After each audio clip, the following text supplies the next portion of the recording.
होमिओपॅथीचं medicine हे पेशंटच्या केस हिस्ट्रीवर जास्त डिपेंडंट आहे.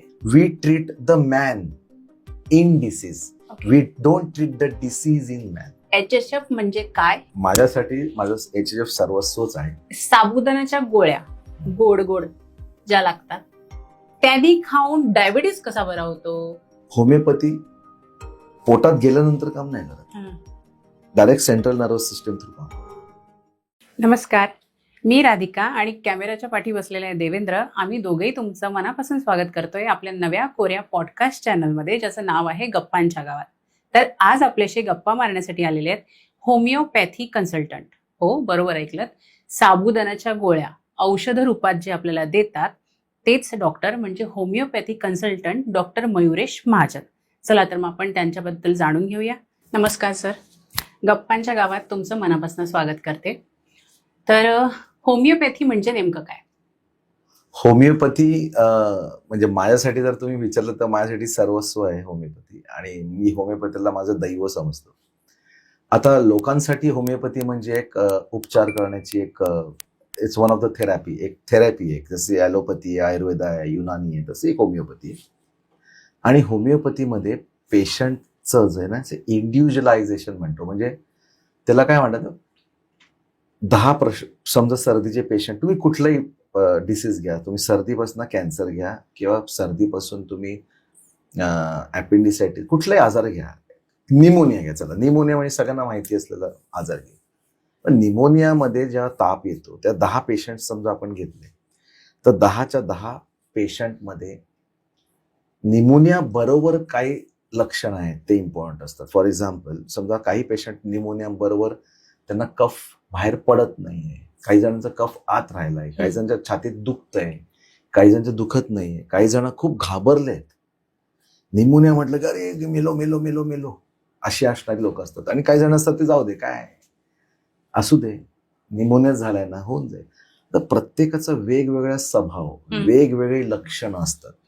आणि म्हणून प्रत्येक रुग्णाचा त्याच्या लक्षणाच्या अनुषंगाने आम्ही औषध देतो. फॉर एक्झाम्पल, एखादा कफ येतो तसा कफ असा स्टिकी आहे, म्हणजे चिकट आहे, काही जणांचा पटकन बाहेर येतो, काही जणांचं डोकं खूप दुखतं, काहींचं नाही दुखत, काही जण असे वागतात, काही जण नाही वागत, काही जण घाबरतात.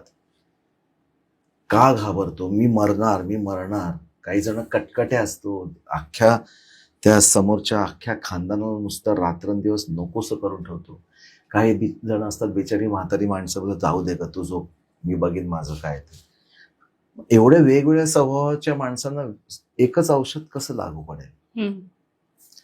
त्याच्यासाठी होमिओपॅथ डॉक्टर जो असतो त्याला त्याची व्यवस्थित लक्षणं बघून त्याचा एक ग्रुप बनतो. आणि तो ग्रुप बनवून जे औषधं जे असतात ते सगळं कव्हर केलं पाहिजे. मग समजा एक माणूस आहे, तो खूप रागीट आहे, खूप दादागिरी करतो घरामध्ये, त्याच्या छातीत दुखतंय, त्याला तापही आहे, कफ चिकट आहे, आणि मग त्याचं एक औषध वेगळं राहील. एक माणूस आहे, त्याला पण निमोनिया झालं, पण निमोनियामध्ये काय आहे, तर तो बिचारा गरीब आहे, तो सगळ्यांचं ऐकतो, गपचूप काही जे मिळतं तोंडात औषध घ्या खातो. काही जण असतात मला नाही खायचं, फेकतात वगैरे औषध, म्हातारी माणसं. असं होतं ना, मग त्याचा स्वभाव पण बघितला जातो, त्याचे लक्षणं बघितले जातात, आणि त्याप्रमाणे वेगवेगळ्या माणसांना वेगवेगळं औषध दिलं जातं. पण आजार एकच असतो. निमोनिया सगळ्यांना एकच औषध नसतं. जसं कसं एक एक्सरे निघाला, निमोनिक पॅच निघाला की आपण एक अँटीबायोटिक देतो, थँक्यू व्हेरी मच, झालं. तसं आमचं नाही, आमचं पॅच आहे, ठीक आहे, मग त्याच्यामध्ये तुला काय त्रास होतो, मग तुझं लक्षण काय आहे वेगळं, असं काय आहे जे बाकी इतरांपेक्षा वेगळं आहे, ती होमिओपॅथी. आणि म्हणून होमिओपॅथीमध्ये म्हटलं जातं की ह्यांचा आजार मुळासकट निघून जातो. त्याचं कारण आहे की ते औषध फक्त त्याच माणसाला दिलं झालंय. ते औषध जर मी ह्या पेशंटला निमोनिया, आणि जर ह्याचं औषध मी हिला देतो, हे कदाचित लागू पडणार नाही, कारण ह्याचा स्वभाव वेगळा आहे, ह्याचा स्वभाव वेगळा आहे. तर त्याचं जे त्याला ते आमचं मेन गुणधर्म आहे, इंडिव्हिज्युअलायझेशन. दिस इज व्हॉट, म्हणजे होमिओपॅथी तुम्ही म्हटलं तर काट्याने काटे काढणे म्हणून नाव होमिओपॅथी, म्हणजे होमो म्हणजे सिमिलर, अशी पॅथी जी तेच लक्षणं त्याच औषधामध्ये जी दिसतात तीच त्या रुग्णामध्ये दिसली पाहिजेत आणि तेच सिमिलिमम मॅच जेव्हा होतं तेव्हा असा पेशंट बरा. येस. त्यामुळे डॉक्टरनी नीट विचारपूस केली पाहिजे त्या पेशंटच्या सगळ्या सिम्पटम्स बद्दल. ओके. असं आहे. म्हणजे होमिओपॅथीचं मेडिसिन हे पेशंटच्या केस हिस्ट्रीवर जास्त डिपेंडंट आहे. डीप केस हिस्ट्री ज्याला आपण म्हणतो, जी सॉरी मी दुसऱ्या कुठल्याही पॅथीला चुकीचं समजत नाहीये, पण बाकी इतर पॅथींमध्ये त्याच्यावर भर दिला जात नाही. पास्ट मेडिकल हिस्ट्री, आमच्याकडे पास्ट डेंटल हिस्ट्री विचारतात, पण इथे तुमची पास्ट मेडिकल हिस्ट्री ही डिटेल विचारली जाते. याच्यासाठीही उपचार पद्धती वेगळी असू शकते असं मला वाटतं. काय झालं होतं का, हम्म. आधी सारखी सारखी सर्दी होती का ह्याला, आणि मग सर्दी दबली गेली आणि मग निमोनिया झाला का, ह्याला अचानक पावसात भिजला आणि निमोनिया झाला, ह्याच्या घरामध्ये भांडण झालं आणि मग निमोनिया झाला, ह्याचा डिवोर्स झाला आणि मग ह्याला निमोनिया झाला. Yes. हे सगळं महत्वाचं आहे. म्हणून होमिओपॅथीमध्ये एक सेंटेन्स आहे इंग्लिशमध्ये, we treat the man in disease, Okay. We don't treat the disease in man. Okay. For example, एका माणसाचा जर सर्व्हायकल स्पॉन्डिलोसिस हम्म. म्हणून माझ्यासमोर आला हम्म. तर सर्व्हायकल स्पॉन्डिलोसिस म्हणून तर मी औषध देत नाही. हम्म. मयुरेशला सर्व्हायकल स्पॉन्डिलोसिस झालाय तर मयुरेशला हा माणूस कसा आहे त्याप्रमाणे आम्ही त्याला औषध देतो, त्याचे कॅरेक्टर्स काय आणि मग त्याच्यामुळे झालेला सर्व्हायकल स्पॉन्डिलोसिसला आम्ही औषध देतो. आज जे आपल्याकडे होमिओपॅथी डॉक्टर आले, डॉक्टर महाजन, ते HHF प्रेसिडेंट आहेत. आता HHF म्हणजे काय हे आपण त्यांच्याकडनं जाणून घेऊया. सर काय? HHF म्हणजे परत सांगतो, एक माझ्यासाठी माझं HHF सर्वस्वच आहे. परत सांगतो, नीट ऐकून घ्या. हॅनिमॅनियन होमिओ फोरम म्हणून एक फोरम माझ्या सरांनी ऑर्गनाईज केलं, फाउंड केलं. त्यांनी का केलं तर आम्हाला असं जाणवलं, माझ्या सरांना असं जाणवलं की होमिओपॅथीमध्ये क्षमता खूप जास्ती आहे. कॅन्सरपासून सर्दीपर्यंत सगळ्या आजारांना आपण औषध देऊ शकतो, खूप चांगलं ट्रीटमेंट देऊ शकतो, पण एक्झॅक्ट आहे ना ते जोपर्यंत एक्सपिरियन्स येत नाही तोपर्यंत ते समजत नाही असं म्हटलं जायचं आधी. तर माझे जे सर आहेत, डॉक्टर मिलिंदराव सर जे आता ह्यात नाही आहेत, त्यांनी फार सोसलं ते की यार होमिओपॅथी मला शिकायची पण मला समजत नाहीये आहे. कधी कधी औषध लागतं, मस्त लागतं, पण जेव्हा कधी कधी समजत नाही मग तेव्हा काय करायचं, आम्ही कोणाकडे जायचं. मग त्यांनी एक इन्स्टिट्यूशन काढली, हॅनिमॅनियन होमिओ फोरम म्हणून. ओके. आणि त्या फोरममध्ये आम्ही आता जवळपास मोर दॅन 20,000 होमिओपॅथ्स आहोत. आम्ही एकत्र वेबिनार्स घेतो, आम्ही सेमिनार्स घेतो, आम्ही एकत्र येतो, आम्ही आमच्या सेमिनार्समध्ये केसेस शेअर करतो.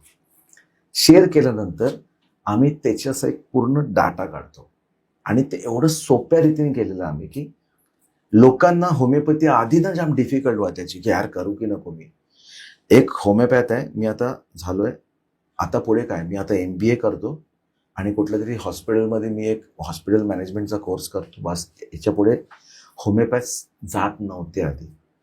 आता HFने खूप जास्ती, मला सांगायला खूप आनंद पण वाटतो, अभिमान पण वाटतो की आम्ही गावागावातल्या डॉक्टर्सना आम्ही ट्रेन केलंय होमिओपॅथीमध्ये आणि अतिशय नॉर्मल, म्हणजे ज्यांना होमिओपॅथी प्रॅक्टिस करायची जेवढी ताकद नव्हती ते आता अशा केसेस घेतात. आणि एक HF म्हणजे आमची एक टीम आहे आणि टीमचा जो मेन लीडर मिलिंदराव आहे, आम्ही सगळे मावळे होते आणि आम्हाला त्या ऑर्गनायझेशन इतकं प्रेम आहे, कारण आम्हाला त्या ऑर्गनायझेशननी काय दिलं विचारलं तर आम्हाला त्या ऑर्गनायझेशननी आम्हाला एक कॉन्फिडन्स दिला की मी करू शकतो. जो मिलिंदराव या माणसाने आमचं असं बोट धरून आम्हाला होमिओपॅथी शिकवलंय, त्यांच्या क्लिनिकमध्ये त्यांच्या घरात बसून आम्हाला शिकवलंय आणि त्यांचा जो वारसा आता आम्ही म्हणजे ते आहोत आम्ही असं नाही, पण त्यांचा वारसा चालवायचा प्रयत्न करतोय. मी काही होमिओपॅथीची डॉक्टर्सची नावं नाही घेत, पण जळगाव, अकोला, खामगाव, शेगाव, नागपूर, अमरावती, जालना, कोकण अख्खी पट्टी, बुलढाणा, म्हणजे सगळं, म्हणजे तुम्ही काय हे जिकडे होमिओपॅथी नव्हती, नांदेड, बापरे, म्हणजे कितीतरी होमिओपॅथ्स आहेत आपल्याकडे ज्यांनी कधी विचार नव्हता केला मी होमिओपॅथी करू आणि आता इझिली होमिओपॅथी प्रॅक्टिस करून त्यांचं चांगलं पोट भरतं. म्हणजे काय चांगलं, म्हणजे दे आर डुईंग व्हेरी वेल. नुसतं ब्रेड अँड बटर नाही, bread and butter with jam, मस्का, अँड बर्गर ओके. सगळं खातायत ते. असं म्हणजे असं एक होतं एक टाइम असा होता मॅडम की होमिओपॅथी करायची तर आपलं पुढे कसं होईल असं एक वेळ होती आमची. मी 97ला मी स्टार्ट केली practice. It's around 28 years of my practice. पहिलं 2 वर्ष म्हणजे आम्हाला माहिती होतं की आम्ही काय कसं करतोय ते, पण होमिओपॅथीबद्दल एक खूप प्रेम ती होती. आणि आम्हाला माझ्या काकांनी, माझे काका डॉक्टर किशोर महाजन म्हणजे माझे काका, सख्खे काका, त्यांची प्रॅक्टिस बघून बघून मी होमिओपॅथी केली. पण कुठेतरी मला असं वाटलं की अजून काहीतरी करायला पाहिजे. आणि मग माझं HF मध्ये मी जॉईन झालो. आणि तिकडे तर मला असे फॉर्म्युले मिळाले ना, तुम्हाला काय सांगू, की अरे असं पेशंट बोलला की ही रेमेडी होऊ शकते, असं पेशंट बोलला की ही रेमेडी होऊ शकते. ओके. मग होमिओपॅथी जास्ती सिम्प्लिफाय झालं. येस. आणि ते काम आम्ही HF मध्ये करतात. ओके. आणि मग काय होतं, आणि 3 Idiots मध्ये डायलॉग मला खूप आवडतो की ना, हम कमजोर स्टुडंट्स का हात नहीं छोडते. ते HF मध्ये ज्यांना खरंच कॉन्फिडन्स कमी आहे, ज्यांना असं वाटतं की मला नाही जमणार, मला होईल का, माझ्याच्याने होईल का, होमिओपॅथी एवढी मोठी पुस्तकं मला कशी जमतील, अशा लोकांसाठी HF नक्की दरवाजे उघडे आहेत त्याच्यासाठी. ओके. मग आता आपले जे व्ह्युअर्स मधले जे डॉक्टर्स आहेत, होमिओपॅथी आहेत, ज्यांनी जस्ट इंटर्नशिप सुरू केलंय किंवा पुढच्या वर्षी ते स्वतःचं क्लिनिक ओपन करणार आहे, अशा मुलांना, नवोदित होमिओपॅथी डॉक्टरांना जर तुमच्याशी ह्या HHM सोबत जुळायचं असेल तर आपल्याकडे काय मार्ग आहे? HF चे आमच्याकडे खूप आमचं वेबसाईट्स आहेत. माझा नंबर जरी दिला तरी ते होऊन जाईल. मी काही नंबर्स पाठवून देतो खाली तुमच्या ह्याच्यात, की जे लोक होमिओपॅथी म्हणजे त्यांना फक्त शिकायचं असेल ना, तुम्ही की यार होमिओपॅथीमध्ये कसं आहे आमच्या HF मध्ये की ते दरवाजे नाहीत, नॉक पण नाही करायचं, डायरेक्ट आत एंट्री करायची. There is no bell, door bell नाहीये. फक्त डायरेक्ट एंट्री केली की तुम्हाला HF नुसतं टाईप केलं ना तरी तुम्हाला सगळं माहिती पडेल. एवढं तुम्ही म्हणाल की हा HF एवढं काय करतोय, तर HF हे आमचं आयडेंटिटी झाली. मयुरेश महाजन HHF असंच झालंय ते. म्हणजे HHF म्हटलं की मयुरेश महाजन आलाच पाहिजे. एवढं आमचं त्याच्यात ते बॉन्डिंग झालंय. आणि त्यात असं मी असे एक नाही, असे तुम्ही विचार करा, असे 20,000 लोक आहेत आमच्याकडे जे इतके अटॅच आहेत HHF साठी. आपल्या व्ह्युअर्सला सांगू पाहते, जे होमिओपॅथी डॉक्टर हा व्हिडिओ बघतायत त्यांना जर HHF सोबत जुळायचं असेल तर मी डिस्क्रिप्शन मध्ये सगळ्या लिंक्स देते, तुम्ही सरांपर्यंत पोहोचू शकता. सर, आता पुढचा जरा प्रश्न इंटरेस्टिंग आहे आणि बघणाऱ्यांमध्ये काही लोकांना तो खुपणार आहे, पण जे BHMS केलंय पण तरी ते ॲलोपॅथीची प्रॅक्टिस करतात, अशा डॉक्टरांना तुम्ही काय सांगाल? अशा डॉक्टरांना काय सांगाल, कसं आहे, आता खरंच होमिओपॅथी प्रॅक्टिस करणं एवढं सोपं नाही. आणि कसं असतं ना, आई वडील एक त्यांच्या जीवनभरांची पुंजी त्याच्यात टाकतात मुलाकडे, आणि मग ते होमिओपॅथीकडे कॉलेजमध्ये जातात. ऑफकोर्स त्यांना ॲलोपॅथी करायचं असतं, आपल्याला मार्क्स नाही मिळत, मग आपण MBBS नाही तर मग आपण होमिओपॅथी करतो, ॲग्री. पण आई वडील एकदा डॉक्टर झाला ना, जसा मुलगा इंजिनियर होतो तसा डॉक्टर होतो. दोघांची फी स्ट्रक्चर पण सेमच आहे आणि बुद्धीची कॅपॅसिटी पण तेवढीच आहे. प्रॉब्लेम कुठे होतो, इंजिनियर मुलगा आला की लगेच पगार चालू होतो. आणि ह्यानी काय करायचं, होमिओपॅथीसाठी तुम्हाला थोडा वेळ अभ्यास करण्यासाठी घालावा लागतो, अंडरस्टँडिंगसाठी घालावा लागतो.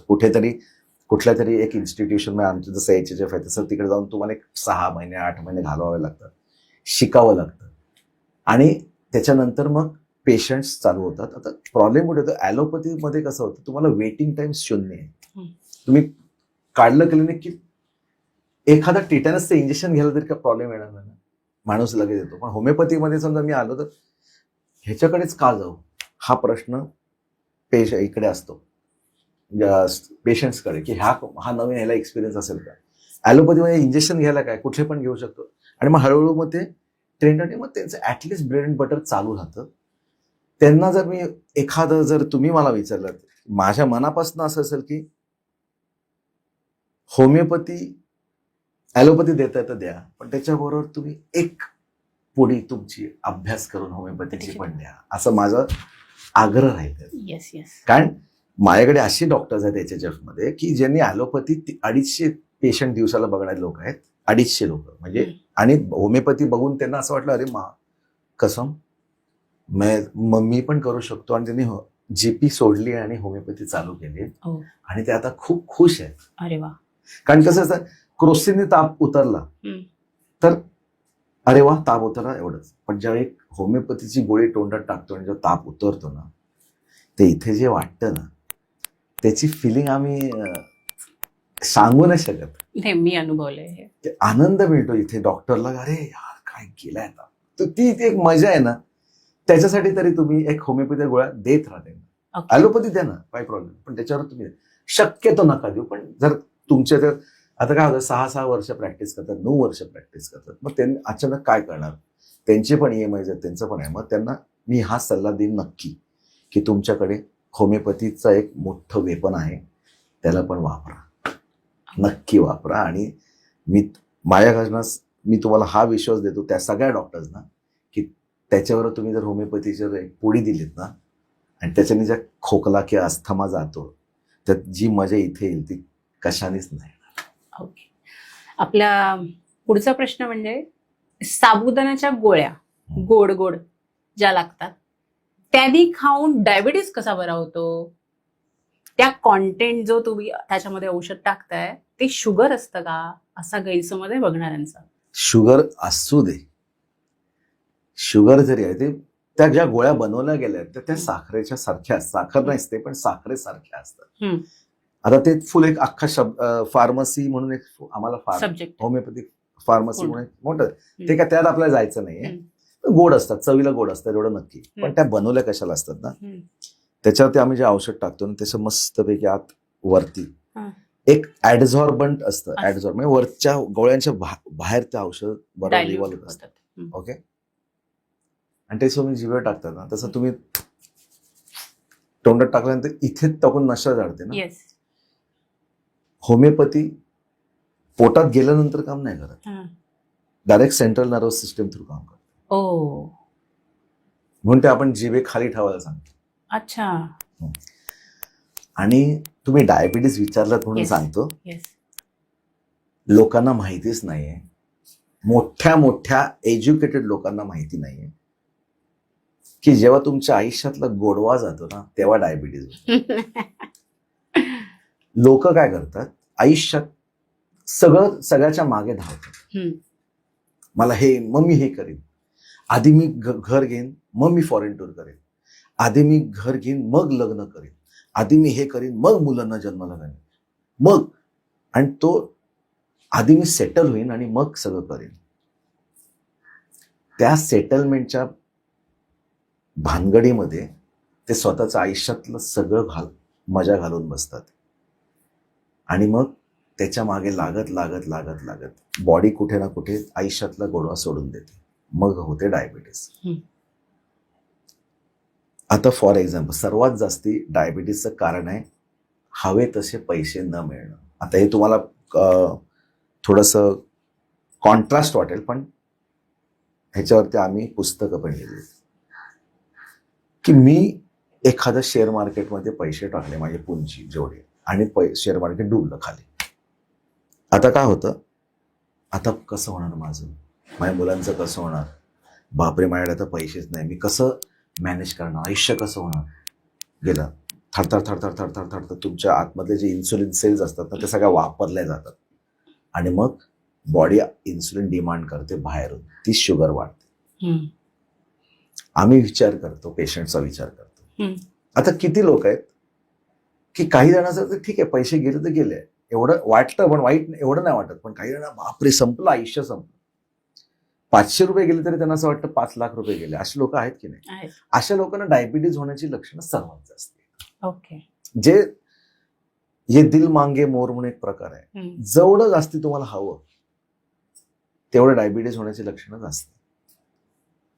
डायबिटीज झाल्यानंतर तुम्हाला पहिलं लक्षण काय माहितीये, जास्ती खावंसं वाटतं, जास्ती प्यावंसं वाटतं. म्हणजे काय, तहान जास्ती, भूक जास्ती, म्हणजे तुम्हाला सगळ्या गोष्टी हव्याशा वाटतात.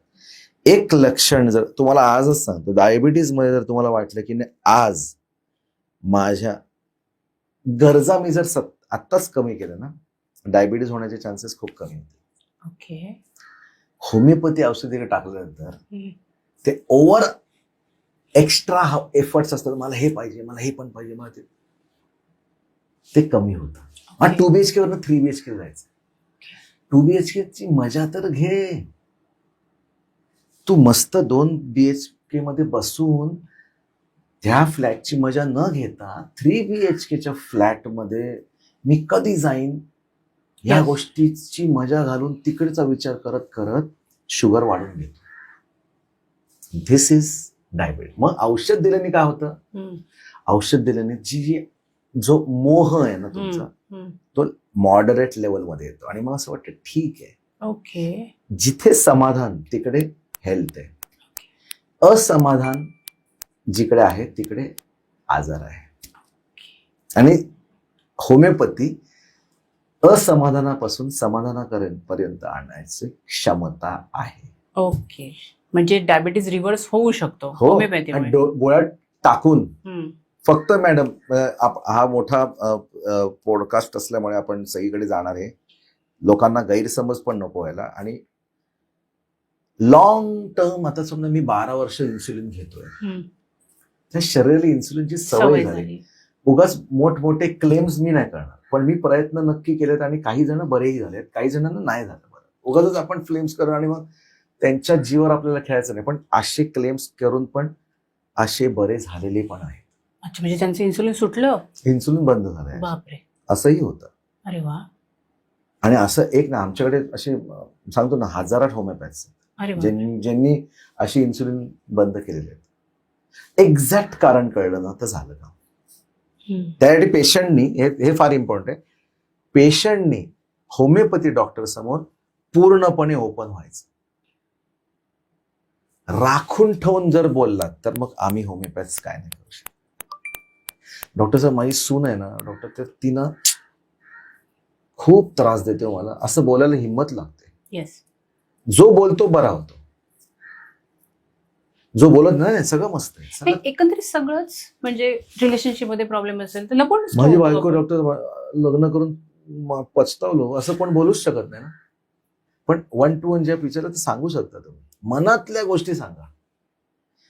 ज्या गोष्टी मनात घर करतात त्याच तुम्हाला आजारी पडतात. आणि कसं आहे, हसायला आनंदाच्या गोष्टी आपण 2 मिनिटात विसरतो. समजा आज मी पिकनिकला गेलो, अरे मजा केली आलं, दुसऱ्या सकाळी उठल्यानंतर ती मजा विसरून जातो आपण एका दिवसात. पण एक दुःख झालं तर आपण 8-8 वर्ष त्या दुःखात रेंगाळतो. असं तुम्हाला वाटतं की नाही? प्रेक्षकांना विचारा. 100%. सुखाच्या गोष्टी 2 मिनिटात विसरतो, पण दुःख 10-10 वर्ष टिकून ठेवतो.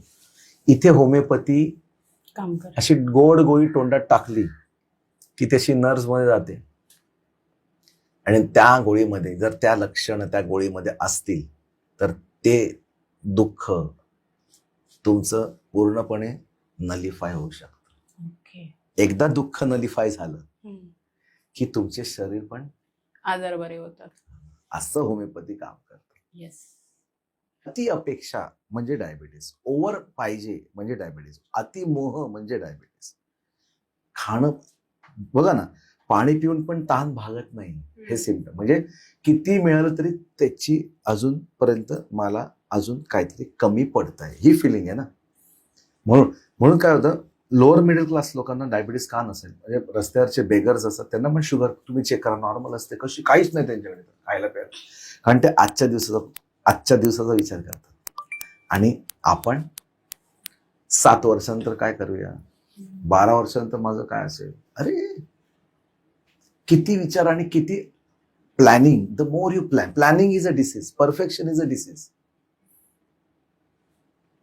आणि किती पाहिजे आहे, मर्सिडीजची अपेक्षा मी पण करणार, का नाही करावी, पण नाही मिळाली म्हणून मी खूप रुसून बसणार. डायबिटीज. ओके. त्या मागे लागा, पण आयुष्यातलं डबा, जेवण, झोप, स्वतःची वेळ, स्वतःचा मी टाइम, एक्झरसाइज, ब्रेक, वेकेशन्स, हे सगळं करून तुम्ही कामाला मागे, तुम्ही काय करतात, तन मन धन सगळं विसरता आणि तुम्ही एका गोष्टीच्या मागे, पैशाच्या मागे लागता डायबिटीस. टेक युअर माझं 12:30ला जेवणाचा टायमिंग गेला खड्ड्यात, एक माझा क्लायंट गेला तरी चालेल, मी जेवणार आता. डायबिटीस नाही होणार. जाऊ दे, आयुष्यभर जेवायचंच आहे. जेवतंय काही जेवणासाठी जर मला का पैसे कमवण्याला येऊ दे, किती येतात तेवढे कस्टमर्स येऊ दे. Diabetes, this is sedentary life. Okay. रात्री 2 वाजता झोपू रे, चालायचं नाही. आधी विहीर होती काढायला पाणी, आता बटन दाबले की कडकड कडकड पाणी. बॉडीला कुठे आहे पाटा वरवंटा होता, म्हणून सगळं आता मिक्सी मध्ये होतं सगळं. अगं पीठ बनवायची लोक जात, कुठे होते आजार तेव्हा? इलेक्ट्रॉनिक सायन्स आलं आणि सगळं सेडेंटरी झालं. ठीक आहे, दिस इज वन. फायनान्स तर सगळ्यांनाच कमी पडतो, गरिबांना पण असतो, पण तरी त्यांना कधी शुगर नाही, कारण ते बघत नाही. ते बोलत आजचा दिवस मस्त काढ बस. Never suffer from diabetes. जेवढे स्वप्न अति बघायला प्रयत्न करा तिकडे डायबिटीस. सर पुढचा प्रश्न, लॉज ऑफ सिमिलर म्हणजे काय? लॉ ऑफ सिमिलर हाच तर असा एकमेव हे आहे, लॉ आहे जो बाकीच्या पॅथीज मध्ये नाहीये. फॉर एक्झाम्पल, तुमच्या हातामध्ये काटा रोचलाय आणि आत घुसलाय, एकदम आत घुसलाय, तो काढता येत नाही. तो तुम्ही हातोड्याने काढू शकणार नाही. तो तुम्ही एखाद्या सुरीने काढू शकणार नाही. तो तुम्ही एखाद्या कुऱ्हाडीने काढू शकणार नाही. तो कुठला आजार काढणार? असा एक तसाच एक काटा असला पाहिजे जो तिकडे दुसऱ्या बाजूने घुसून तो काटा काढता येईल. म्हणजे काय, होमिओपॅथीमध्ये ना एक औषध असतं which is based on pure herbal नाही म्हणता येणार, नॅचरल वे. ओके. ते डायल्यूट केलं जातं, अच्छा. सूक्ष्म पदार्थामध्ये जातं. म्हणून ते समजा मी आर्सेनिक औषध तोंडात घातलं तर ते काय, आर्सेनिक पॉइझन वेगळे आणि आर्सेनिकचे तुकडे लाखात तुकडे करून एक तुकडा, समजा मी एकदम लेमन टर्म्स मध्ये बोलतो, म्हणजे बाकीच्यांना कळायला पाहिजे म्हणून, की एक आर्सेनिकचा मॉलिक्यूल घेतला, त्याचे 1000 तुकडे नाही 10 लाख तुकडे केले तर किती छोटं होईल? एकदम मायक्रो, जो ॲव्होगाड्रोस नंबरच्या खालना जाईल. त्याच्यातला एक तुकडा. हे प्रूफ आहे आमच्याकडे, म्हणजे होमिओपॅथीची प्रूफ कुठे आहे तर IIT मध्ये. IITनी पेपर प्रेझेंट केलंय जिकडे you can find the molecule of arsenic which is not on the microscope, but there is a presence of arsenic administered to the patient. ते दिसतं इतकं, पण ते सूक्ष्म लेवल. पण ते सिमिलिमम म्हणजे कसं आहे, एक औषध आहे ते जे आम्ही पॉवर असं त्याला म्हणजे पोटेंटाइज केलं, आणि समजा मी एक नॉर्मल माणसाने खाल्लं तर त्याला म्हणतो आम्ही ड्रग प्रूव्हिंग. आता एक डीप आहे पण एक छोटंसं, तर त्याचे आर्सेनिक समजा हे मेडिसिन आहे, मग त्याची लक्षणं काय आहेत, आर्सेनिक मेडिसिनची लक्षणं काय आहेत, तर त्याला असं रेस्टलेस होतो, त्याला असं वाटतं मी आता जाऊन मरणार, जाऊन दे, पूर्ण अशा अंगाची आगा होते, पण डोकं असं हे होतं, डोक्यात असं हे वेगळं वाटतं, शरीरात वेगळं वाटतं, आणि असं वाटतं मी आता मरणार. हा घाम येतो, मला जुलाब होत आहेत. ओके, असं एक सिम्पटम आहे समजा आर्सेनिकचा. आणि मला डायरिया होतोय, जुलाब होतोय. आता हे आर्सेनिक मेडिसिनचं लक्षण आहे. तर उद्या एक माझ्याकडे पेशंट आला की त्याला पण असेच सिम्पटम्स येत आहेत, restlessness, fear of death, burning of body, आणि मिड डे म्हणजे रात्री 2 वाजता त्रास होतो त्याला. तर हा पेशंट जे सिम्पटम्स आहेत ते ह्या मेडिसिनला मॅच होत आहेत. मग हे 2 झाले ना तर ते औषध मस्त काम करतं. That is called individualization. Okay. सिमिलिया एकदम सोप्यात सांगू मॅडम, तुमचा बँक अकाउंट तर तुम्ही मला सांगणार नाहीत.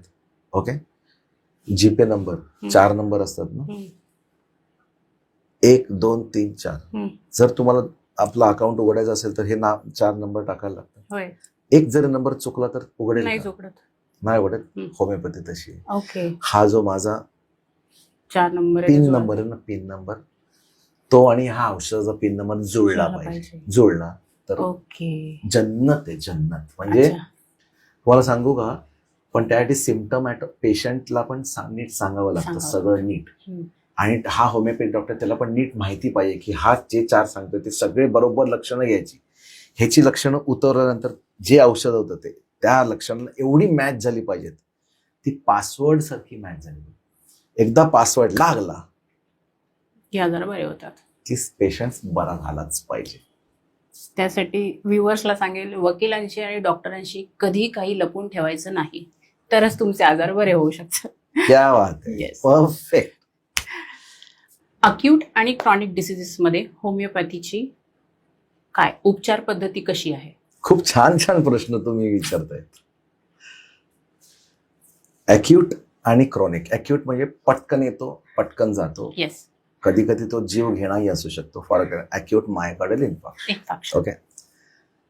अॅक्यूट म्हणजे काय असतो, त्याचा एक लिमिटेड पिरियड असतो, 4 दिवस 7 दिवस, आणि तो येतो आणि कधी कधी औषध न घेताही जाऊ शकतो. फॉर एक्झाम्पल व्हायरल फिवर, पटकन येतो पटकन जातो.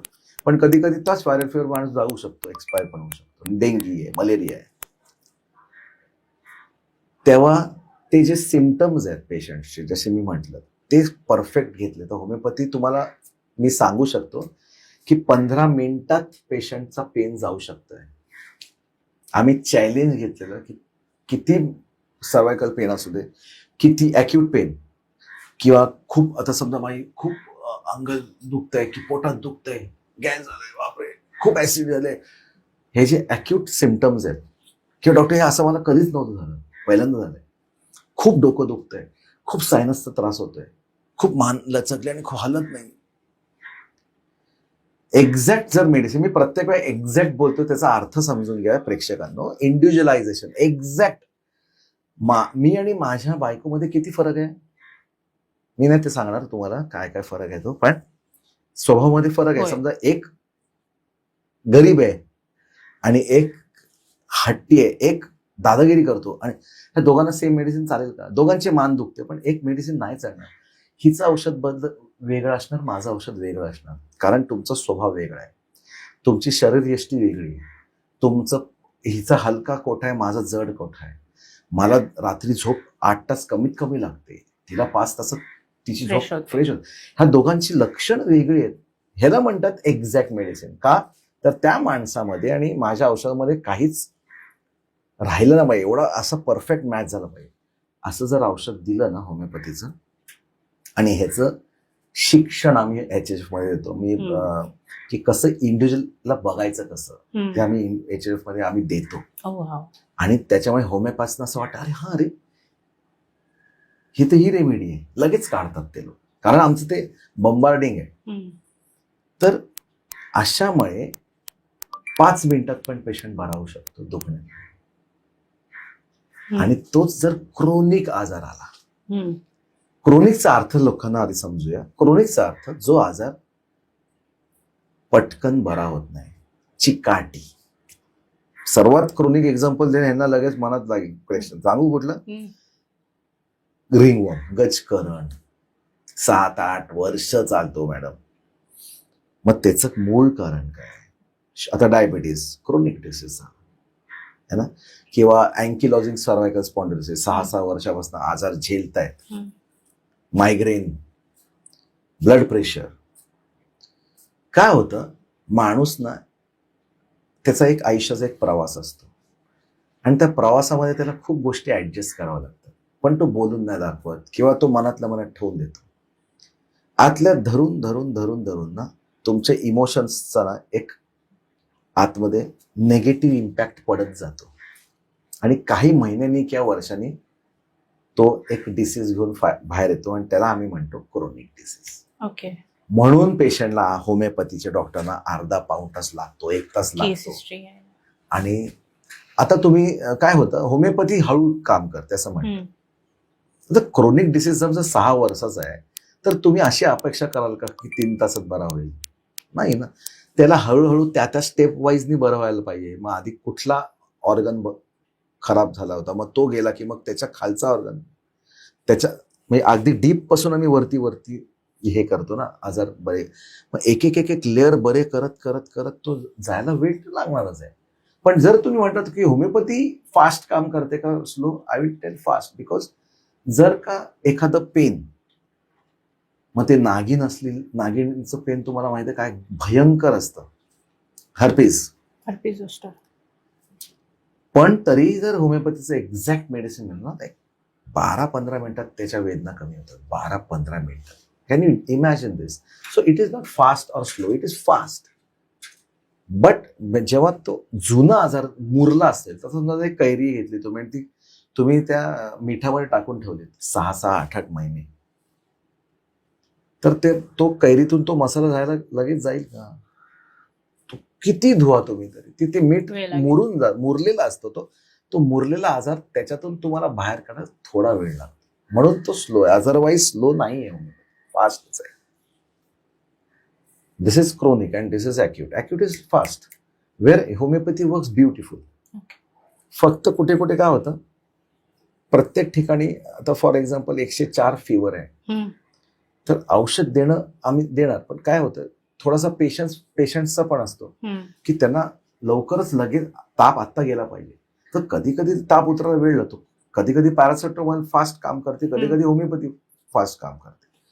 पण लोकांचे कसं टक्कन गोळी खाल्ली आणि पुढे निघून गेलो काम करत. पण अदरवाईज जे गोष्टी आहेत, ताप सोडलं तर मी तर म्हणेन होमिओपॅथी त्याच्यासारखं फास्ट काय नाही, एवढं फास्ट काम करतं. येस. ओके, मी काही ठिकाणी जर सांगितलं म्हणजे असं बघितलंय औषध देताना की हा डोस तुम्ही पाण्यात टाकून घ्या, मग त्याचं काय म्हणजे त्याचं काय कारण? मी स्वतः पाण्यात टाकूनच सांगतो हा, घ्यायला. हा. पाण्यात टाकण्याचं कारण असं आहे की तो अजून डायल्यूट, होमिओपॅथीचा लॉ डायल्युशन वरती आहे. ओके. जितकं डायल्यूट होईल तेवढं सोपं. तुम्हाला एक छोटंसं एक्झाम्पल सांगतो. एक गोळी असते ती आपण डायरेक्ट तोंडात टाकण्याच्या ऐवजी मी एक गोळी पाण्यात चमचा डिझॉल्व करून घ्यायला सांगतो. कारण सांगतो. तुम्ही ट्रेननी ट्रॅव्हल केलं असेल, ट्रॅव्हलमध्ये केल्यानंतर तुमच्या डब्यामध्ये समजा एका ट्रेनच्या डब्यामध्ये किती तुमची कॅपॅसिटी असते, 100 बायकांची कॅपॅसिटी असेल एका ट्रेनच्या डब्यामध्ये. त्याच ट्रेनच्या डब्यात तुम्ही 300 डबे आपण घुसतो आणि अशी चिकटून असतो. तुमची ऍक्टिव्हिटी इझी होते का तेव्हा? पण तेच सगळ्या फक्त अख्ख्या डब्यामध्ये 3-4च बायका असल्या तर त्यांची मोमेंट होतात. मग तुमची एफिकसी जास्ती होणार, येस, तुमची काम करायची पद्धत वाढणार. जर तुम्हाला भरपूर जागा असेल तर तेच होतं. एक गोळी पाण्यात टाकली की ती एका गोळीचे असे 1000 तुकडे होतात. आणि जेवढे तुकडे वाढतील ना तेवढे त्यांचं काम करायची क्षमता जास्ती असते. होमिओपॅथी मेडिसिन माझ्या प्रेक्षकांना सांगण्यासाठी मी सांगतो, it is a energy medicine which is made up of trituration और सकशन्स. ठोक ठोक ठोक ठोक तो असं वळवळत असतो असा तो मॉलिक्यूल. आणि त्याला जर तुम्ही पाण्यात टाकलं तर तो अजून मस्त प्रकारे असा पसरतो आणि मस्तपैकी त्याचं काम होतं. आणि ते घालल्यानंतर रिझल्ट अजून फास्ट येतात. छान इंटरेस्टिंग कॉन्व्हर्सेशन आहे. मला स्वतःलाच खूप इंटरेस्ट येतोय. ओके, मी जेव्हा फार्मसी शिकत होते माझ्या सेकंड इयरला, each and every drug has its own adverse effect. हे मी स्वतः अभ्यास केलाय. बरोबर. What about homeopathy medicines? आता माझ्या प्रॅक्टिसमध्ये देवाच्या कृपेने असं कधीच जाणवलं नाही मला. होमिओपॅथीने ऍडव्हर्स इफेक्ट होऊ शकत नाही, काउंटर इफेक्ट होऊ शकतो. फॉर एक्झाम्पल, कधी कधी काय होतं, माझं औषध मी समजा पेशंटने दिलं आणि पेशंटला बरं होतंय पण हळूहळू होत असेल. कधी कधी जसं मी बोललो, आंबा मुरलेला आंबा असतो तो, डिसीज हळूहळू कमी होतं आणि अचानक तू कोणतरी सांगता, अरे काम कर ना तू, ते औषध घे ना पटकन होमिओपॅथीचं, म्हणून तुम्ही दुसरं औषध घेता काय. तिकडे तुमच्या जो आजाराचं औषध काम करत होतं तिकडे बाधा येऊ शकतं. म्हणून एक होमिओपॅथी आणि एक ॲलोपॅथी डॉक्टर चालेल औषध एकत्र, पण एक होमिओपॅथी सर्दीसाठी औषध देतो आणि एक होमिओपॅथी कंबरदुखीसाठी औषध देतोय, नाही चालणार. It's a bitter truth but it cannot work like that. Me patient आणतो, तू त्याचं औषध घे. अच्छा. कारण काय होतंय, तो वेगळ्या अनुषंगाने औषध देतो, मी वेगळ्या अनुषंगाने औषध देतो. आणि समजा त्यांनी मी माझं तुम्ही बघाल तर मी नेहमी औषधाचं प्रिस्क्रिप्शन पेशंटकडे पाठवून देतो. बाय चान्स तो दुसऱ्या होमिओपॅथकडे गेला तर तो होता, अच्छा चामोमीला दिले का, ठीक आहे. मग तो ऍटलिस्ट काहीतरी कर. कारण चामोमीला समजा मी दिलं तर त्याचं काही मेडिसिन अशा आहेत की त्याचे कॉम्प्लिमेंट आहेत की अजून चांगलं औषध त्याचं काम करत. काही गुणधर्म आहेत की असेही औषध आहेत की चामोमीला दिलं तर असं औषध चामोमीची ऍक्शन थांबवू शकते. मग ते औषध मी देणार नाही. असे इफेक्ट्स आहेत. पण side effect, there is no side effect because the medicine what we prepare is in a सूक्ष्म लेवल.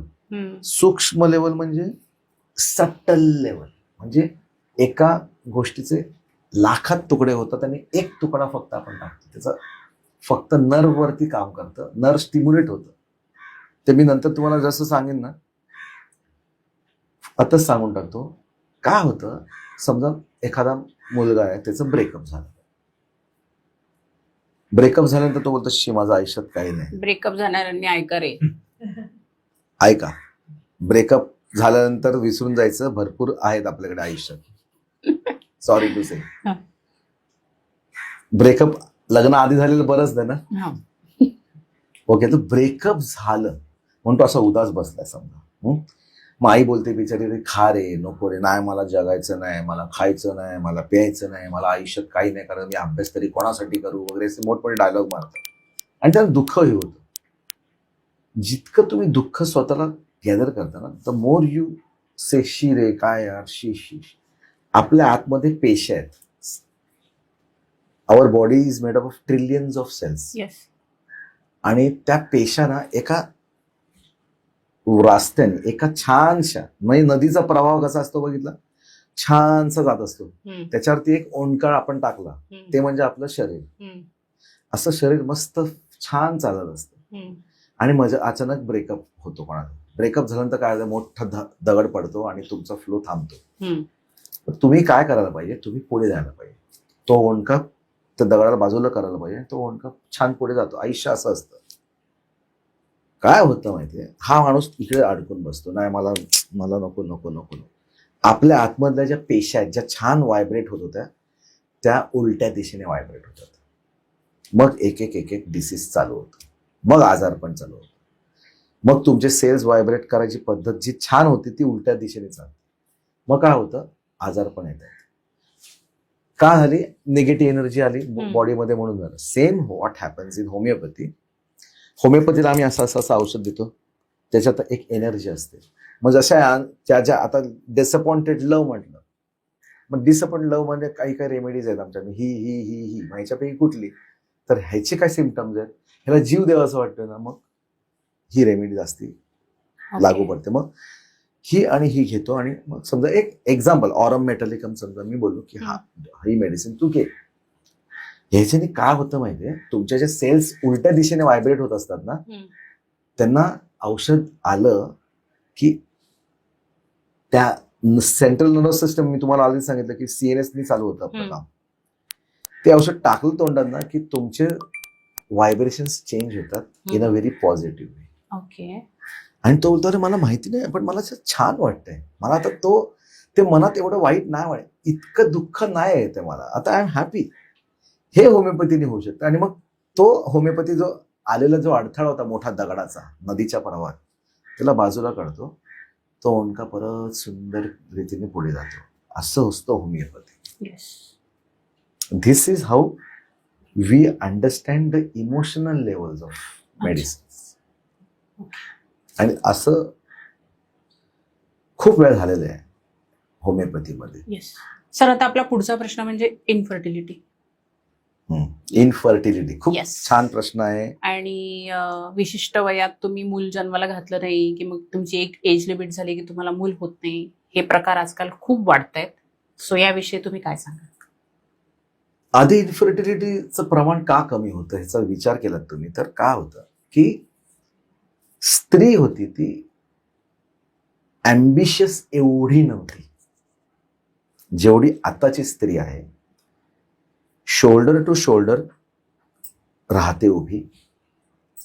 खर्च पण तेवढे वाढलेले आहेत, त्याच्यामुळे तिला काम करणं गरजेचंच आहे. काय होतं, एक आता इन्फर्टिलिटी म्हणजे काय, आधी तुम्हाला फर्टिलिटी म्हणजे काय ते छानसं उदाहरण सांगायचं धरलं तर, तुमच्या पोटामध्ये बाळ येणं, त्याच्यासाठी आपल्या बॉडीची अख्खी जी सिस्टीम आहे ती व्यवस्थित झाली पाहिजे. तो जो बिछाना आहे, ज्या बिछाण्यात पोटामध्ये बाळ जन्माला येणार, त्याचे 9 महिने पालन पोषण होणार, ते जे बाळ आहे त्याच्या आजूबाजूला जे एन्व्हायरमेंट आहे ते छान असलं पाहिजे त्या बाईचं. एक.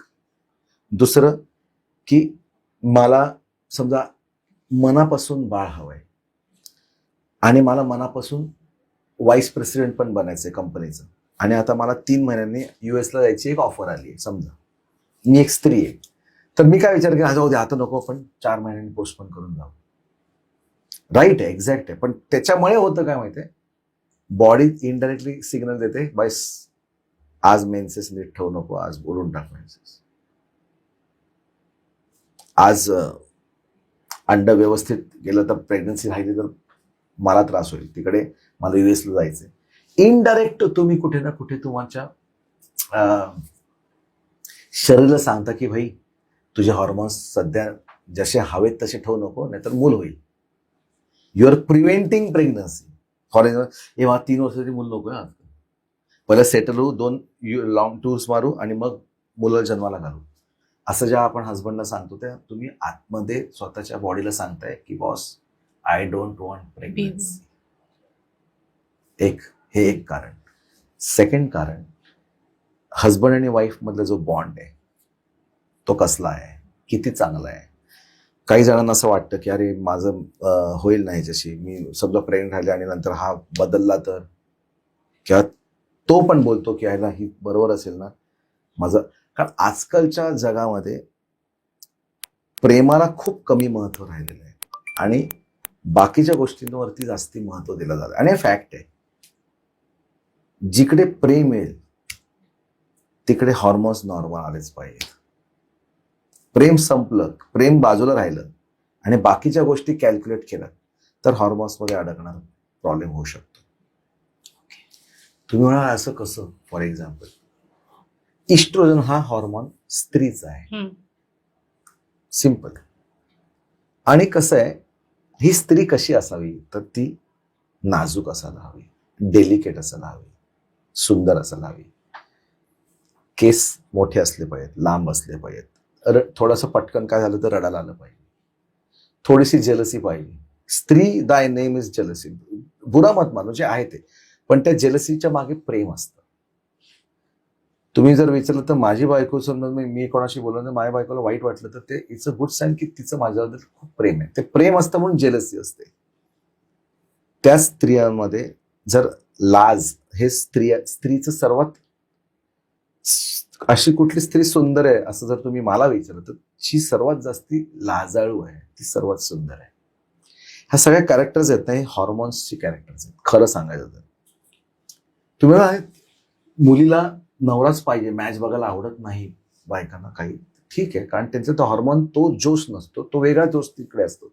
पुरुषांना मॅच बघायला आवडते, पुरुषांना कचरा करायला आवडतो, पुरुषांना शिस्त नसती असते घरामध्ये, पण स्त्री एकदम शिस्तबद्ध असते वगैरे वगैरे. हे सगळे हॉर्मोन्सचा खेळ आहे ऍक्च्युअली. त्या हॉर्मोनचंच कारण आहे ते असे असतात, अंडरस्टँड.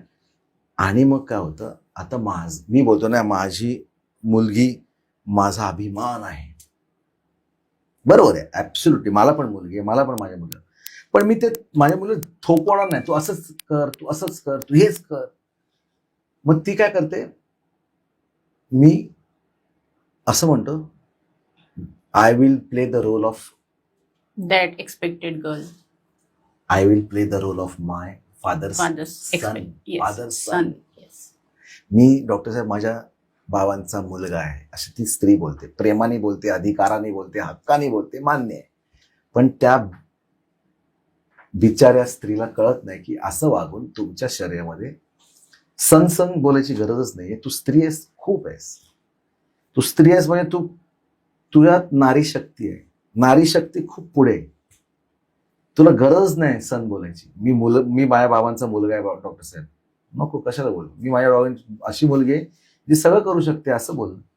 मला बाबांचा मुलगा बनायचंय म्हणजे काय, बाबांना सपोर्ट पाहिजे, बाबांना काही झालं तर मी त्यांना हॉस्पिटल मी नेऊ शकणार आहे, मी त्यांचं असं डायरेक्ट करू शकते. पण मुलगा असा ज्या शब्द तुम्ही वापरता, तुम्ही इनडायरेक्टली बॉडीला एक मेसेज देत आहे की I want to be like a boy, and then oestrogen hormone suppress होतो. ओके, हे नीट समजायला पाहिजे का. म्हणजे मला सांगायला लागेल की जर मी काही चुकलं असेल तर I am very sorry, but नारी शक्ती इज फेअर इनफ. ती नारी शक्ती मुलीमध्ये आहे की ती खूप मोठी, ती सहनशक्तीच्या पलीकडची शक्ती आहे. पण तुम्ही त्या लेवलवर जाऊच नका. बॉय आणि गर्लच्या कंपेरिजन जाऊ नका. युअर वे आहे, way different and way different from you know. तर नारी शक्तीला स्वतःमध्ये एक नारी शक्ती आहे and be happy about it. एक हॉर्मोनल प्रॉब्लेम नाही ना तुम्हाला. पण नाही का, मुलंच का बाईक चालवतात, चालू देतात ना. आणि हा जो आई वडिलांनी पण जो डिफरन्शिएट, नाही नाही नाही तू मुलगी अशी कशाला बसली तशी कशाला बसली, बसू द्या ना, काय बसायला फरक पडतोय. हा जो एक आई वडील जे डिफरन्शिएशन करतात ना मुलगा आणि मुलीमध्ये, हा खूप प्रॉब्लेमॅटिक होतो कदाचित, असं मला वाटतंय. कारण मी खूप वेळा बघतो.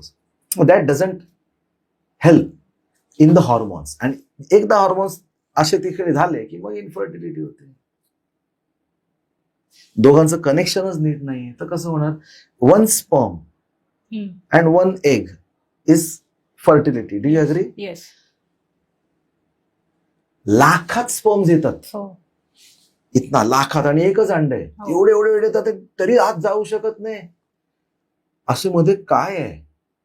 अगर ह्यांना इथे जायचं नाहीये, ह्यांना इथे जायचं नाही की ह्यांना रिजेक्ट करते. मग ते विचारतो काय होतंय रे, तर नाही हो डॉक्टर मला ना, मी चाळीत आहे ना, मला माझ्या मुलाला चाळीत जन्माला नाही घालायचं. मग मी आमचं जर फ्लॅट होईल ना त्या मी जन्माला येईल. कसं होईल मग मूल. हजबंड बोलतो नाही डॉक्टर साहेब मला अजून सेटल व्हायचं, माझं जोपर्यंत मी व्यवस्थित सेटल होणार नाही तोपर्यंत मी म्हणजे तेवढं लांबलं तर बरंच होईल. विचारांच्या साखळीला ब्रेकच लावतो आपण. ब्रेक लावू नका ना. मी काय म्हटलं तुम्हाला, एक नदीचा प्रवाह आपला एक ओंडका आहे, त्या ओंडक्यावरती बसा. जे आपल्याला आयुष्य घेऊन जाते ना ते बेस्टच आहे असं विचार करा, सगळं मस्त होऊन जाईल. तुम्ही प्लॅनिंगच करू नका, सगळं मस्त होऊन जाईल आपोआप. तर ट्रोल करणार लोक मला ह्या गोष्टीवर, पण करू दे, हरकत नाही. मला माहिती आहे हे फॅक्ट आहे. कारण तूच सुख करता तूच दुःख हरता. असं आहे की मी केलं असं, मी करत बसलो तर काय नाही, तुम्ही काय नाही केलं. You are just a mediator. तुम्ही तुमच्याकडून घडते. आता मी जे बसलोय आणि बोलतोय काही प्लॅन नाही, मी माझं काय नाही, हे माझं तुम्ही पण आणि आपण हे घडलेल्या गोष्टी आहेत. It is all decided. मी मस्त बोललो तुम्ही मस्त केलं याचा काय अर्थ नाही. Don't break the flow of life असं मला म्हणायचं, विच विल कॉज इन्फर्टिलिटी. आणि होमिओपॅथीमध्ये तर असं औषध आहे आमच्याकडे. असे HF म्हणजे इन्फर्टिलिटी स्पेशलिस्ट आहेत, ते फक्त इन्फर्टिलिटी केसेस घेतात. हो, होमिओपॅथीमध्ये पण. हा, बापरे. फक्त इन्फर्टिलिटी केसेस घेतात. ओके, तुमचा अनुभव सांगा ना मग. माझ्याकडे एक केस होती, 7 वर्ष नव्हती होत त्यांना. आणि त्यांना मी विचारलं की बाबा असं काय चाललंय वगैरे वगैरे. तर काय नाही, सगळं चांगलं आहे, मस्त चाललंय मस्त चाललंय. मी काहीतरी असणार आहे. हे बघ एक कॉज असतो, तो तुम्हाला ब्रेक देतो. काही ना काहीतरी एक कॉज असतो जो तुमच्या आयुष्याचा अडथळा बसतो. ती इमोशन असतं ते. मी तिला विचारलं का तुला काय होतंय, काय त्रास. ते काहीच नाही बोलली, कसंच नाही, सगळं मस्त आहे. 7 वर्ष झाली. मग मी हजबंडला विचारलं काय झालं, कसं प्रॉब्लेम, काय झालं, कसं चाललंय. सगळं मस्त चाललंय. मला काहीच प्रॉब्लेम म्हणजे माझं एकच आहे की तुझा घरात कोण कोण आहे. ते म्हणजे माझे सासरे पण आहेत आणि सासू पण आहेत. मग त्याचा काय इम्पॅक्ट आहे का तुझ्या लाईफमध्ये. म्हणजे इम्पॅक्ट असं नाही, पण सासरे डॉक्टर दारू पितात कधी कधी आणि मग ते शिव्या वगैरे घेतात. तर मग माझ्या मनात एक धास्ती नक्की आहे की माझ्या बाळ जन्मानंतर जर त्यांनी ह्या शिवाय ऐकलं तर कसं होईल. एवढी धास्ती आहे मॅडम, ऐका. एकच धास्ती आहे की जर माझ्या जन्माला बाळ आणि जर ह्यांनी ह्या शिवाय ऐकलं तर कसं होईल. ह्या एका थॉटनी कसं अडलंय बघा प्रेमाचं. नवरा खूप प्रेमळ, बायको खूप प्रेमळ, सासरे पण खूप प्रेमळ, सासू पण खूप प्रेमळ. पण तिच्या आत एक धास्ते की असं झालं तर त्यांनी ऐकलं तो तर तसा शिवराळ टर्न नाही होणार. किती पुढचा विचार आणि काय. मी औषध दिलं. औषध दिल्यानंतर ती बोलली पहिल्या महिन्यात की डॉक्टर ते धास्ती माही तर नाहीच आहे, मला तर काय वाटत नाही. एवढे चांगले सासरे आहेत, ठीक आहे एखादं शिवी वगैरे नाही, एवढं काय त्याच्यात असं मला वाटायला लागलं. आणि खरं आहे ना, हे नॉर्मल आहे. आणि सेकंड मंथ मध्ये ती प्रेग्नन्सी तिला आली आणि तिने जो चेहरा तिचा मला दाखवला की सर माझे 7 वर्षात पहिल्यांदा UPT पॉझिटिव्ह, तर ते बघून आम्ही दोघं होतो, मी आणि अनघा, आम्ही दोघं नॅचरल प्रोसेस. लगेच pregnancy next month, second month मध्ये प्रेग्नन्सी पॉझिटिव्ह झाली. आणि जी खुशी ती आम्ही बघितली ती करोडोंच्या पैशांनी पण नसते. एवढे आनंद आम्हाला झाला ना. अरे म्हणजे काय मी केलं असं नाही, परत सांगतो, होमिओपॅथी माझं परम दैवत आणि माझी देवावरची श्रद्धा. आणि त्यांनी मला सिलेक्ट केलं की तू हिला औषध दे, म्हणजे ती बरी होईल. तर मी होमिओपॅथ जे असतील ना, हे खास मला व्हिडिओ होमिओपॅथना पण जातो की तुम्ही ना काहीतरी मला मिळेल म्हणून होमिओपॅथी करू नका. Homeopathy is a spiritual divine science. It has got nothing to do with only science. प्रेम करा पॅशनेटली, फक्त पेशंटला बरं करण्याचा हेतू ठेवा. होमिओपॅथी मला कुठच्या कुठे येऊन जाईल. हे मेरा वादा आपसे. आणि प्रत्येक HHF ला हे कळालेलं आहे त्या डॉक्टरला की यस राईट आहे, असंच आहे. सर पुढचा प्रश्न, युट्यूबवर भरपूर डायटिशियन, इंस्टाग्रामवर त्यांचे पर्सनल प्रोफाईल्स, त्यांचे कन्सल्टेशन, त्यांचे अपॉइंटमेंट्स, त्यांचं एक वेगळं डाएट चार्ट, हे सगळं खूप अवेलेबल आहे. मी खूप काही करून चुकलेत, पण माझं वजन काही येत नाही लग्नापूर्वी जसं होतं तसं. सो तुम्ही वेट लॉस किंवा वेट गेन याबद्दल होमिओपॅथीमध्ये काय उपचार पद्धती आहे ते सांगा. वेट लॉस, वेट गेन मध्ये होमिओपॅथी चांगलं काम करू शकते, पण डाएट इम्पॉर्टंट आहे madam. Calories very important, proteins intake very important. Carbohydrates कमी कसं करायचं, कुठले कार्बोहायड्रेट्स कमी खायचे, पहिली चपाती बंद करायची, असं माझं म्हणणं आहे. कारण माझं पण वजन कमी होत नव्हतं, मग मी शेवटी चपाती बंद केल्यानंतर माझं आपोआप वजन कमी नाही आलं. पण मी आता जागे बोलतात तुम्ही आता बरे आहात. पण तरी ॲज युजल मी मला every single symptom has a thought process behind it. Weight gain स्त्रियांमध्ये एक लक्षात घ्यायचं की मी आता आधीसारखी राहिली नाही, ही फिलिंग तुमचं वजन वाढवणार. मी आधी एवढी सुंदर दिसत नाही, ही तुमची फिलिंग तुमचं वजन वाढवणार. माझ्यामध्ये काहीतरी कमी आहे, ही फिलिंग तुमचं वजन वाढवणार. मला लोक खाली लेखतात, ही तुमची फिलिंग तुम्हाला वेट लॉसला, वेट गेनला कारणीभूत ठरेल. माझा अपमान झाला आणि मी काही बोलू शकले नाही, वेट लॉस, वेट गेन होणार. थायरॉइड, जी गोष्ट मला करायची होती मला करता नाही आली, मी करू नाही शकली, असं ज्या स्त्रियांना वाटतं किंवा मी आरशात किंवा काही गोष्टी ते जे स्वतःला इम्पॉर्टन्स देत नाहीत. लास्ट मी एका पेशंटच्या तू स्वतःला आरशात कधी पाहिलं, ती अशी बोलली, अशी विचार करते. म्हणजे 2 मुलं, एक नवरा, सासू सासरे, सगळ्यांना पाहता पाहता स्वतःकडे दुर्लक्ष करणं weight loss, weight gain.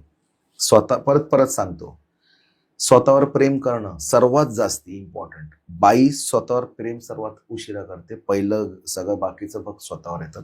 Weight gain होणार. बॉडी बोलते मी सगळे तुझ्यासाठी करते आणि तू माझ्याकडे लक्षच देत नाही, मी पसरणार. Number 2, I am not happy with what I am doing. Weight gain, मला जे करायचं होतं ते मला करता नाही आलं. वेट गेन, मी सगळं धरून ठेवलं, आतमध्येच ठेवून ठेवलंय. वेट गेन मध्ये काही नसतं, पाणी आत राहतं, सिम्पल. वॉटर रिटेन्शन असतं. वॉटर रिटेन्शन मध्ये अनवॉन्टेड थिंग्स ठेवून देणे डोक्यात, सोडून द्या. आणि होमिओपॅथी नंतर ते विचार करतं काय आलं, हा हे मला डोक्यात आहे डॉक्टर, औषध द्या. ओंडका नदी स्मूथ. ब्लॉक झालं, जर ब्लॉक झाला रस्ता तर वाढणार ना पाणी. ओपन, स्वाहा, सोडून द्या, धरून ठेवू नका. Let it go, let go. म्हणून नेहमी योगामध्ये मेडिटेशन लेट गो करा. काय, flow is life, flow is life and stagnation is death. म्हणजे वाहतं पाणी आहे ना, हे प्युअर असतं, पिऊ शकतो, पण तळ्यातलं पाणी नाही पिऊ शकत. मग धरून ठेवतं, ते धरून ठेवलेलं पाणी तळ्यातलं, मग ते वाढत राहतं. म्हणून मी मस्त आहे, स्वतःला आरशात बघून नेहमी मस्त आहे, मी छान आहे, मी सुंदर आहे, मी मस्त आहे, मी टॉप आहे, मी बेस्ट मदर आहे, मी बेस्ट वाईफ आहे, मी बेस्ट सून आहे. नो, कोणी मला क्रिटिसाइज करू दे, मला काही फरक पडत नाही. मला माहिती आहे मी टॉप आहे. हे जर तुम्ही ठरवलं, तुमचं वजन नाही वाढणार याच्यामुळे. ज्यांना वजन कमी करायचं आहे त्यांनी पहिले स्वतःवर प्रेम करा. सिम्पल, एकदम सिम्पल. आणि कोणी तुमच्यावरती काय कोणी बोललं तर त्याला किती इम्पॉर्टन्स द्यायचा हे तुमच्यावर आहे. तुमच्यावर आहे. अरे हा असा मला बोलला, गेला खड्ड्यात बोलला तर बोलला. I don't care. Is weight gain, if I take it in my heart, I will flare up. पण मग तरी लाईफस्टाईलचा प्रकार येतोच ना. ते तर पाहिजेच. काय होतं, मी हे कोणाला सांगतोय, जे सगळं करून सुद्धा वजन कमी होत नाही त्यांना सांग. नाहीतर नुसतं डाएट, एक्झरसाइज, लाईफस्टाईल्स, 7च्या आत तुम्ही जेवलात सकाळी रात्री, एक टाइम फक्त फळं खाल्लीत आणि छानसं प्रोटीन डाएट घेतलं तर तुमचं वजन कमी व्हायलाच पाहिजे. एक दिवस चीट डे ठेवा आणि होमिओपॅथीचं औषध घ्या. नाही घेतलं तरी काम होईल. उगाच मी असं नाही म्हणणार की होमिओपॅथीला प्रत्येक वेळा क्रेडिट द्यावा, पण हे केलं नाही तरी होत नसेल तर नक्की होमिओपॅथीचं औषध घ्या आणि मग बघा. ओके. आता जे विद्या बालनचं काय इन्फ्लमेशन, ते म्हणणं वेट लॉस कसं केलं तिने, तिचे बरेच इंटरव्ह्यू असतात, बरेच पॉडकास्ट असतात त्या विद्या बालनचे, की तिने वेट लॉस कसं केलं. ती म्हणते की माझ्या शरीरामध्ये इन्फ्लमेशन होतं. माझी GIT जो स्टडी माझ्या डायटिशियननी केला आणि मग ते इन्फ्लमेशन कमी झालं आणि मग तिचं वजन कमी झालं. काही लोकांचं वजन वाढतं, मग ते कमी करतात. मग सगळे डाएट करून झालेत, कमी पण वजन होतं, पण ते परत वाढतं. मग त्याचे कारण हेच आहे का? सायकल तिथेच अडकली आहे. सायकल तिकडेच अडकली. ओके, हेच सायकल तिथेच अडकते सगळ्यांची. मेनोपॉज मध्ये माणूस फुगतो कारण तिला असं वाटतं, अरे यार आता काय माझं इम्पॉर्टन्स राहिलंच नाही. माझं इम्पॉर्टन्स राहिलं नाही असं म्हटल्यानंतर तू कशी तुझी बॉडी तशीच तशी राहणार. माझा इम्पॉर्टन्स मेनोपॉज असू दे ना तर नसू दे, मी टॉपच आहे, हे टॉप ठेवून द्या. Try to understand, I am the best. Nobody can stop you. This impact on your body. Hair fall कसा होतो, कसं केस गळतात. लहान आजकाल 21, 22 वर्षाच्या मुलींचा हेअर फॉल होतो, केस पांढरे होतात. केस पांढरे होतात. त्याचं कारण काय आहे माहितीये का? देवाच्या मी तेच बोलतच नाही जाऊ सगळ्यांसमोर. तर केस पांढरे का होतात तेच नक्की की ओव्हर मॅच्युरिटी. आजकाल 23 वर्षाचा मुलगा मला येऊन ब्लिडिंग बोलतो, सर मला ना 28 वर्षापर्यंत मला सी फेस वरती मला घर बनणार. तुझं वय किती, तू बोलतोस किती, तू किती पुढचा विचार करतोयस. 23 वर्षाचा मी होतो त्या मी आपल्या माधुरी दीक्षितचे पिक्चर बघण्यात मग्न होतो आणि तुम्ही तिकडे 28व्या वर्षी त्या सी फेसच्या इकडे माझा फ्लॅट हाऊसचा विचार, किती विचार करताय तुम्ही, किती लवकर म्हातारे होताय. चाइल्डहुड गेलं कुठे, लहानपण कुठे गेलंय तुमचं. देयर इज नो लहानपण नाव लेफ्ट इन किड्स. लगोरी नाही, काठी उडवी नाही. 8व्या 8, 9 स्टँडर्ड मध्ये लोक नको नको ते मूवीज बघतात आणि हे करतायत. सर आता आजकाल खूप हेअरफॉल होत आहे, मला स्वतःला हेअरफॉल आहे. मी उठली तर आता चेअरवर केस दिसतील. सो हेअरफॉल बद्दल तुम्ही काय सांगाल? हेअरफॉल एक तर आपलं डाएट सर्वात जास्ती, गाजर, भाज्या, विटामिन ई सगळं हे खाणं, सगळं. गाजर म्हणजे फक्त गाजर नाही, सगळ्या भाज्या. म्हणजे आम्ही गाजर म्हणून का म्हटलं, कारण गाजर आणि माझी अलर्जी आहे, पण मी तरी जग मरत सगळ्या भाज्या खातो म्हणून पटकन पहिलं डोळ्यासमोर गाजर आलं.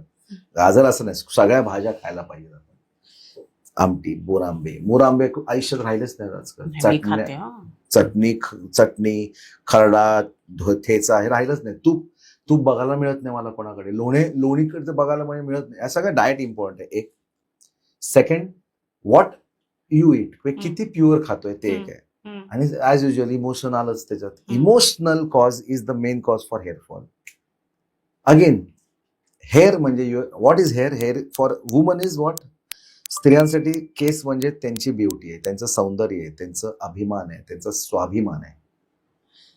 जेव्हा आपण स्त्रीचं मुलीचं कौतुक करतो, डॉटरचं म्हणजे एका माझ्या कन्येचं एक बाप कौतुक करतो किंवा नवरा आपल्या बायकोचं कौतुक करतो, तर आपोआप तिचा केसांमध्ये हात जातो. म्हणजे काय माहितीये की तशी मी आहे, तशी मी आहे, आपोआप असं जातो बघा. जेव्हा मिस इंडिया वर्ल्ड चॅम्पियनशिप मध्ये पहिला हात असं जातो बघा त्यांचा, कारण I have अचिव्ड it, but I have not eight अचिव्ड. म्हणून वाईट वाटून घेऊ नका. A time will come, a time will come. एक वेळ येईल तुमची आणि तुम्ही आयुष्यात सगळं हवं ते मिळेल. थांबा. एक second, breakup is the major cause of hairfall before marriage. After marriage हेअरफॉलचं असं कारण असं, तो हॉर्मोन असतो की तुमचं डिलिव्हरी असते, डिलिव्हरी झाल्यानंतर मग हॉर्मोन्सच्या आत वादळ होतात, वादळ तुम्हाला माहिती नाही एवढी वादळ होतात. एका साईडने दूध सिक्रेट होतं, एका साईडने मेन्सेस थांबले असतात, एका साईडने हे सगळं होतं, त्याच्यामुळे बॉडी कुठे जाते तर हेअरफॉल. तर तसं असेल तर काळजी करू नका. हळूहळू जसं तुम्ही हे व्हाल तसे केस तुमचे परत नॉर्मलच होतात. पण अगदी इकडे स्काल्प, मॅडम तुमचं स्काल्प दिसत नाहीये त्याचा अर्थ तुमचं काही प्रॉब्लेम, परफेक्ट. इथलं स्काल्प दिसलं नाही पाहिजे. इथलं म्हणजे काय म्हणतात स्काल्पला मराठीत काय म्हणतात तुम्ही, टाळू दिसला ना तर मग गडबड आहे काहीतरी, मग तुमचा कोणतरी खूप अपमान करताय. 100% लिहून देतो मी. तुम्ही बोला कुठनं आलं, मी एक पुस्तक लिहिलंय सर, आपल्या पुस्तकाबद्दल सांग. The third I of prescription असं एक पुस्तक लिहिलंय. त्याच्यावरती मी असं लिहिलेलं आहे, असं नियम आहे, नियम, law doesn't change. Newton's third law of motion, every action has an equal and opposite reaction. हा लॉ आहे. म्हणजे फळ वरती लागलं तर खालीच पडला, लॉ ऑफ ग्रॅव्हिटी, असं तसा लॉ आहे. लॉ इथे जर टक्कल पडते, इथे आयदर तुमचं कोणीतरी खतरनाक अपमान करतंय घरात, तुमच्या खूप डिग्निटी तुमची तुटली जाते, हे मी स्त्रियांमध्ये बोलतोय, किंवा मनासारखं होत नाहीये, किंवा ब्रेकअप झालंय, किंवा झालं होतं, किंवा आईला मी काय विचार केला आणि कसं, डिसअपॉइंटमेंटला काय म्हणतात, निराश, अतिशय निराश होणे. मी खूप आशा ठेवली होती की असं होईल माझ्या आयुष्यात, हे होईल, ते होईल, ते होईल, आणि तसं ती आशा झाली नाही. आम्ही टोटल निराश झाले. मला जे हवं होतं ते मला काहीच नाही मिळालं. पूर्ण हे स्काल्प दिसणार नाही. किंवा पीसीओडी, मग हॉर्मोन इम्बॅलन्स, मग शिआर, मी I was the third daughter. माझ्या बाबांनी मला कधी असं ऍक्सेप्टच नाही केलं. असं होऊ शकतं, नाही असं नाही हो, की बाबांना मुलगा होता आणि मी मुलगी झाले. कसं वाटेल त्या पोरीला? यार जन्माला आल्यानंतरच तिची आयडेंटिटी क्रायसिस करून टाकली. असं तर मी तर माझ्याकडे केस होतं की ते वडील तिला हॉस्पिटलमध्ये बघायला पण नाही गेलं का, तर मुलगी झाली. मग त्या मुलीला त्या पोरीचं आयुष्याला काय महत्व आहे सांगा. मग किती चुकीचं चालतं हे सगळं. चालायचं आता नाही होत, पण चालायचं. ह्या सगळ्या गोष्टींचा तुमच्या थॉट प्रोसेसवरती खूप फरक पडतो आणि त्याचा हा परिणाम होऊ शकतो. This is one of the causes of hair fall, many causes. आता आपण पॉडकास्टच्या शेवटाला आलोय. शेवटचा एक प्रश्न, जे आता MBBS बद्दल आपण जे म्हणतोय, किंवा मेडिकल सीट, नीट PG करतायत, नीट UG करतायत पोरं, किंवा झालेली आहेत डॉक्टर्स, नवीन जे बिचारे ऑप्शन म्हणून BHMS ज्यांनी केलंय, अशा मुलांना होमिओपॅथी कन्सल्टंट, तुम्ही सिनियर होमिओपॅथी कन्सल्टंट म्हणून तुम्ही काय सल्ला द्याल? होमिओपॅथीच्या करिअर बद्दल होमिओपॅथी करावं का नाही? मी त्यांना एक सल्ला देईन की सगळ्यांनी नीट ऐका. हा प्रश्न जे उत्तर मी सांगतो ते होमिओपॅथिक स्टुडंट जे बाहेर पडतात त्यांना मी सांगतोय, नीट ऐका. तुमच्या हातामध्ये एक ब्रह्मास्त्र आहे. ते दिसताना तुम्हाला असं प्लास्टिकची बॉटल वाटेल, पण ह्या ब्रह्मास्त्र ह्याच्यात जर तुम्हाला जर जाणवायचं असेल तर होमिओपॅथीचा नीट अभ्यास करा. तुम्ही अशा सायन्सचे एक वन ऑफ द स्टुडंट आहात जे सायन्स खूप पुढे जाणार आहे. आमची एक ऑर्गनायझेशन आहे HHF म्हणून. हे ऍडव्हर्टाईज नाही, तुमचा प्रांजळ प्रश्न म्हणून मी प्रांजळ उत्तर दिलं.